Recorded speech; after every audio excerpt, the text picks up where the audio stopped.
नमस्कार प्रिय दर्शकों, 30 अप्रैल 2026 सुबह 6:52 पर ग्रहों के राजकुमार बुध राशि परिवर्तन करने जा रहे हैं। बुध इस दिन मीन राशि से निकलकर मेष राशि में प्रवेश करेंगे और 14 मई 2025 तक मेष राशि में ही रहेंगे। इसके बाद वृषभ राशि में चले जाएंगे। प्रिय दर्शकों, ये जो 30 अप्रैल से लेकर 14 मई तक का सफर है, ये कैसा रहने वाला है वृषभ राशि वालों का?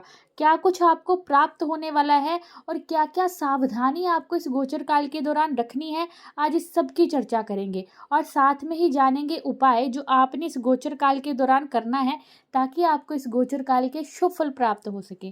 तो आइए बिना देरी किए हुए वीडियो शुरू करते हैं। ये राशिफल आप अपनी जन्म राशि और अपनी लग्न राशि दोनों के अनुसार देख सकते हैं। वृषभ राशि वालों के लिए बुध का ये गोचर उनकी राशि से द्वादश भाव में होने जा रहा है। ठीक है, ये द्वादश भाव है, इस भाव में बुध का गोचर होने जा रहा है आपकी राशि से। बुध आपके द्वितीय भाव और आपके पंचम भाव के स्वामी होकर आपके द्वादश भाव में गोचर करने जा रहे हैं। ये समय वृषभ राशि के उन जातकों के लिए बेहद अच्छा रहने वाला है जो व्यापार करना चाहते हैं विदेश से जुड़कर। अगर आप विदेश से जुड़कर इस समय कोई व्यापार करना चाहते हैं तो आपके लिए ये समय बेहद अच्छा होने वाला है। इंपोर्ट एक्सपोर्ट से जुड़ा हुआ यदि आप कोई कार्य करते हैं तो उसमें भी आपको सफलता इस गोचर काल के दौरान प्राप्त हो सकती है। वृषभ राशि के वो जातक जो स्टूडेंट्स हैं और काफ़ी लंबे समय से ट्राई करना चाह रहे थे कि वो विदेश में जाकर स्टडी कर पाएँ या फिर ट्राई कर रहे हैं स्टिल ताकि वो विदेश में जाकर स्टडी कर पाए, तो उन लोगों के लिए ये सुनहरा मौका रहेगा। आपको इस गोचर काल के दौरान विदेश जाकर स्टडी करने का मौका प्राप्त हो सकता है। उन स्टूडेंट्स को इस गोचर काल के दौरान राहत प्राप्त होने वाली है। वृषभ राशि के जो जातक विदेशी कंपनियों से जुड़कर कार्य कर रहे हैं या फिर विदेश जाकर नौकरी करना चाहते हैं, उन लोगों के लिए भी ये समय बेहतरीन रहने वाला है, ये समय अच्छा रहने वाला है। प्रिय दर्शकों, इस गोचर काल के दौरान जो आपके कार्य नहीं बन पा रहे थे उन पर आप खूब एफर्ट लगाने वाले हैं, खूब मेहनत करने वाले हैं उस दिशा में। परंतु ध्यान आपको ये रखना है कि अपनी बातों को आपने गुप्त रखना है। जब तक आपका कार्य नहीं बन जाता है ना, तब तक अपनी बातें, अपनी योजना किसी से शेयर मत कीजिए। किसी पर भी अंधविश्वास आपने नहीं करना है कि ये मेरा बहुत अच्छा मित्र है, मैं इससे अपनी बात शेयर कर लेता हूँ। नहीं, आप अपनी बात शेयर नहीं करेंगे। प्रिय दर्शकों, जो आपके पास्ट एक्सपीरियंसेस है ना, उन पर आपको इस गोचर काल के दौरान चलना होगा। वही मिस्टेक बार बार रिपीट करना समझदारी नहीं है। अगर बार बार रिपीट करते जाएंगे अपनी मिस्टेक तो आप आगे नहीं बढ़ पाएंगे अपने जीवन में। और लोग यही चाहते हैं कि आप अपने जीवन में उतनी तरक्की ना कर पाएं, क्योंकि हमेशा आपको अपना शत्रु पता हो ये ज़रूरी नहीं है। खासकर वृषभ राशि वालों के लिए आपके शत्रु कई बार मित्र का मुखौटा डालकर भी आपके सामने आ सकते हैं, जिससे कि आपको उनकी पहचान ना हो पाए कि ये मेरा शत्रु है। इसलिए आपको ये बात का ध्यान अवश्य रखना होगा। इस समय के दौरान आपको अपने शत्रुओं से बचना है, जो गुप्त शत्रु हैं खासकर उनसे बचना है और उनके किसी भी प्रकार के ट्रैप में आपको नहीं फंसना है। ये जो समय रहने वाला है आपका, इस समय के दौरान आप आत्म मंथन करेंगे। जो आपके गुण हैं आप उन पर ध्यान देंगे, कैसे आप अपनी पर्सनैलिटी को और निखार सकते हैं, कैसे जो आपकी क्वालिटीज़ हैं उन क्वालिटीज़ को आप इम्प्रूव कर सकते हैं, कैसे उनका यूज़ कर सकते हैं अपनी लाइफ में आगे बढ़ने के लिए। ये समय आपका आत्म मंथन का रहेगा और इन सब चीज़ों का विचार आप इस गोचर काल के दौरान करेंगे। आपकी इंट्यूशन पावर भी इस गोचर काल के दौरान बढ़ने वाली है। प्रिय दर्शकों, ध्यान आपने इस बात का रखना है कि इस गोचर काल के दौरान कुछ भी निवेश करने जा रहे हैं, इन्वेस्टमेंट करने जा रहे हैं, चाहे किसी प्रॉपर्टी में हो, चाहे शेयर बाजार में हो, चाहे इंश्योरेंस सेक्टर में हो, किसी भी प्रकार की इन्वेस्टमेंट हो, तो आपको ध्यान रखना है कि आपने इस गोचर काल के दौरान बिना सलाह लिए इन्वेस्टमेंट नहीं करनी है।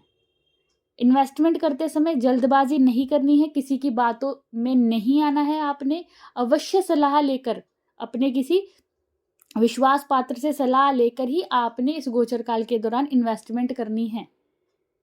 इस गोचर काल के दौरान आपका अध्यात्म की ओर रुझान अधिक रहेगा। आपकी जो प्रवृत्ति है वो धार्मिक कार्यों से ज़्यादा जुड़ाव रखेगी इस गोचर काल के दौरान। धर्म कर्म की ओर, दान पुण्य की ओर आपका ध्यान अधिक रहेगा, जो कि आपके लिए अच्छा भी रहेगा। इस गोचर काल के दौरान आप जितनी आध्यात्मिक उन्नति कर सकते हैं वो आपके लिए बेटर रहेगा। जितना दान पुण्य आप करेंगे, जितना आप ईश्वर से जुड़कर कार्य करेंगे, वो कार्य आपको सफलता की ओर लेके जाएगा। प्रिय दर्शकों, लव रिलेशनशिप की बात करें, प्रेम जीवन की बात करें, तो अपने जो पार्टनर है, आपका लव पार्टनर है, उसके साथ आपकी छोटी छोटी मिसअंडरस्टैंडिंग्स या तो पहले से चल रही होंगी या फिर इस गोचर काल में ऐसी मिसअंडरस्टैंडिंग क्रिएट आप दोनों के बीच में हो सकती है। तो आपको ध्यान रखना है अपने लव रिलेशनशिप का कि छोटी छोटी बातों को बड़ा नहीं बनाना है। कोई मिसअंडरस्टैंडिंग होती है तो उसे क्लियर करने की आपको कोशिश करनी चाहिए, अन्यथा ये छोटी छोटी गलतफहमियां बड़ा रूप धारण कर सकती हैं। अगर आपकी आर्थिक स्थिति की बात करूं तो इस गोचर काल के दौरान धन तो आपके पास आएगा, परंतु आपको व्यर्थ धन खर्च करने से बचना होगा। अगर आप फालतू का व्यय करते जाएंगे, देखेंगे नहीं कि हमारा बजट कितना है, उससे ज़्यादा अगर आप खर्च करते जाएंगे तो फिर कोई फ़ायदा नहीं है। तो ख्याल रखिएगा कि इस गोचर काल के दौरान आपने अधिक धन खर्च करने से, फालतू का धन खर्च करने से बचना है। प्रिय दर्शकों, बुध की जो दृष्टि है वो इस समय आपके षष्ठ भाव में पड़ने जा रही है, ठीक है। तो इस गोचर काल के दौरान उधार कर्ज लेने से आपको बचना चाहिए, और किसी को उधार या कर्ज देने से भी आपको इस गोचर काल के दौरान बचना है, अन्यथा आपके पैसे फंस सकते हैं। तो किसी को भी उधार या फिर कर्ज आपने इस गोचर काल के दौरान नहीं देना है, इस बात का ख्याल रखिएगा। ये समय जो रहेगा उसमें आपने किसी से भी वाद विवाद में नहीं पड़ना है और गुप्त शत्रुओं से सावधान रहना है। इसकी चर्चा मैंने पहले भी करी थी। ये जो समय है इसमें किसी भी प्रकार का रिस्क आपने नहीं लेना है। हर जोखिम से आपने इस गोचर काल के दौरान खुद को सिक्योर करना है। प्रिय दर्शकों, अगर बात करूं मैं नौकरी पेशा जातकों की, तो उन्हें इस गोचर काल के दौरान अपने कार्य क्षेत्र में हो सकता है कि काम का बोझ अधिक फील हो, जिम्मेदारियां आप पर अधिक हो सकती हैं। तो आपको इस गोचर काल के दौरान अपने कार्यों को पूरा करने के लिए कुछ एक्स्ट्रा एफर्ट लगाना पड़ेगा, ज़्यादा मेहनत करनी पड़ेगी। कारोबारियों के लिए भी ये समय ठीक रहेगा, बस आपने ध्यान रखना है कि किसी भी प्रकार का, अगर आप कुछ इस गोचर काल के दौरान सोच रहे हैं कि अपने बिजनेस में कुछ नई चीज़ ऐड करें, तो अभी थोड़ा आपको विचार कर लेना चाहिए। ज़्यादा बड़ा रिस्क आपको इस गोचर काल के दौरान नहीं लेना है। स्वास्थ्य के लिहाज से देखा जाए तो अगर आपको त्वचा संबंधी कोई परेशानी पहले से ही है या फिर नर्वस सिस्टम संबंधी कोई परेशानी आपको है, तो अपने स्वास्थ्य का विशेष ख्याल आपको इस गोचर काल के दौरान रखना चाहिए। योगाभ्यास कीजिए, प्राणायाम कीजिए, अपना लाइफस्टाइल सुधारिए और इस गोचर काल के दौरान आप शुभ फल प्राप्त कर पाएंगे।